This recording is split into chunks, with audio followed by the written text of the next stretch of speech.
Mag-update lang po tayo dito sa ating mga alaga dahil nga po sa matagal tayo hindi nakakapag-upload or hindi nakakapag-video dito sa ating farm. So ito na po yung aming mga alagang tupa. Bali buntis nga po yung dalawa. So ina-expect natin na mga anak sila by end of December or first week po ng January. Tatlo na lang po sila, yan na lang po yung iniwan natin dahil sa kinatay na po natin yung dalawa. So itong natin maliit na lalaki ay sakto naman siguro yan pagka nakapanganak na yung dalawang inahin hanggang sa maglandi ulit yung ating mga inahin ay fully grown na po siguro yung iniwan natin na na lalaki. And dito naman po tayo sa ating mga alagang native na baboy yung nandito po sa range.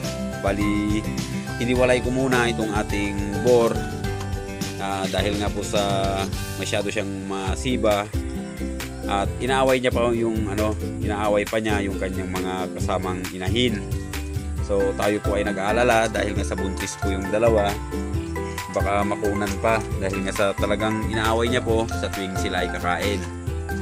And papansinin niyo po itong boar natin is iba po yung build ng kanyang katawan, para po siyang may halong hyper na pero pure pa po ito na native. Galing po ito sa isa nating kaibigan sa Quirino, Madela. Binigay po sa atin to, dalawa dati, bali pair. Kaya lang kinatay na po natin yung inahin dahil nga sa kada mga anak po siya is isa lang po ng isa, kaya napagpasyan natin na katayin na lang. And ito gaya nga ng sinasabi ko, ay iba po yung build ng kanyang mga pangangatawan compare po sa mga boar ng nasa paligid natin na nag-aalaga din, dahil marami pong nag-aalaga dito mga ka-agri.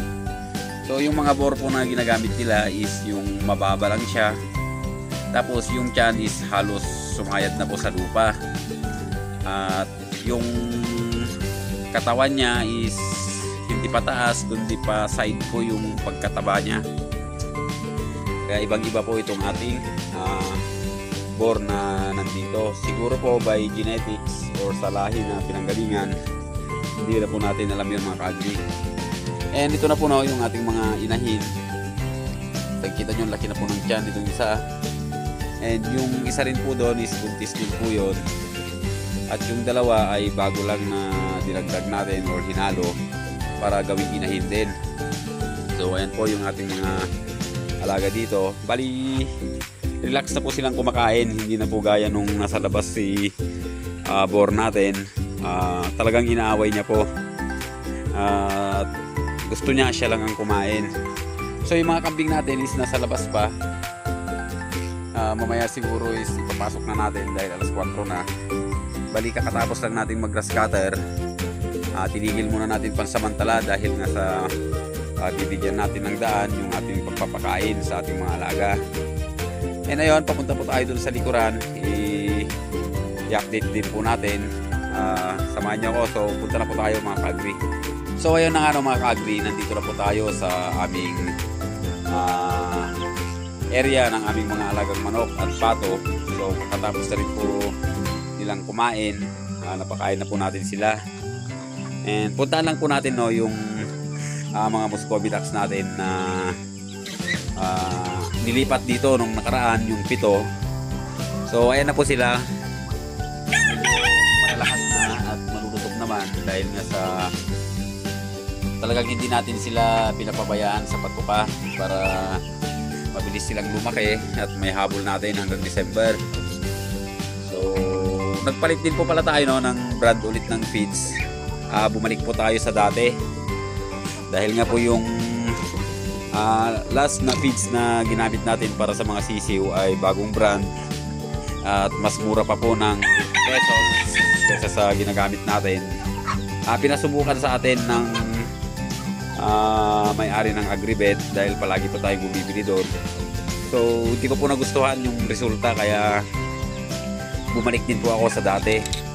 Di bali na pong mas mahal, basta maging ganyan yung resulta ho. Tingnan nyo po yung mga sisiw natin, 3 araw pa lang na nagpalit tayo ulit ng patuka.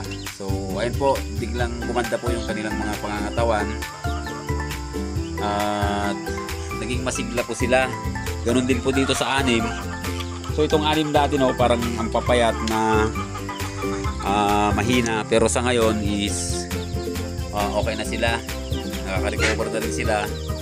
Kaya minsan yung pagtitipid talaga mga ka-agris, maganda yung pagtitipid, kaya lang minsan nakukompromiso yung paglaki ng ating mga alaga. At ayun, parang nasasayang lang yung pinapakain natin dahil parang pumapasok lang sa katawan and then nilalabas na nila. Parang walang sustansya na nakukuha mga ka-agri yung ating mga alaga sa feeds na yun. So hindi ko pa sinisiraan yung feeds na yun mga ka-agri, no? So yun lang po yung naging assessment ko sa feeds na yun. Mabagal pong lumaki yung ating mga alaga. So dito naman, ayan na po yung ating mga 13 heads. So lalaki na po nila. Kaya lang madumi dahil laging basa itong kanilang mga kulungan or itong kanilang kulungan. So alam nyo naman na po yung mga pato ay mahilig pong sa tubig. Parang nilalaro nila yung tubig. Kaya ganyan po yung nila. Kaya gusto ko rin pong gumawa ng talagang area ng mga pato natin para hindi ganito na nagpuputik. So medyo mabaho na po yan. Yan ang gusto kong solusyonan dito sa farm. Gagawan natin sila ng ibang pwesto. Tapos ito na rin po yung ating mga pinapalaki na napalabas natin sa ating pagbibreed na Brahma at saka Black Astrolorp. So yun, pulang-pula yung mga mukha nila mga ka-agri. Healthy po sila. And ang tataba na po nila. So grabe, malapit na pong itlog yung mga yan. So gusto ko silang ibenta, no? Baka may gustong bumili dyan. Ibibenta ko po yan dahil nga po sa mag-ano po tayo sa native mga ka-agri. Ito lang po siguro ang iwanan ko na for collection. So tingnan nyo naman po yung tandang natin, Hatch Gray na napakagwapo. So ayan, ayan yung mga inahin natin, hindi na rin takot sa kanya. So parang sign na po yun na malapit na pong mangitlog yung itong ating mga alagang manok.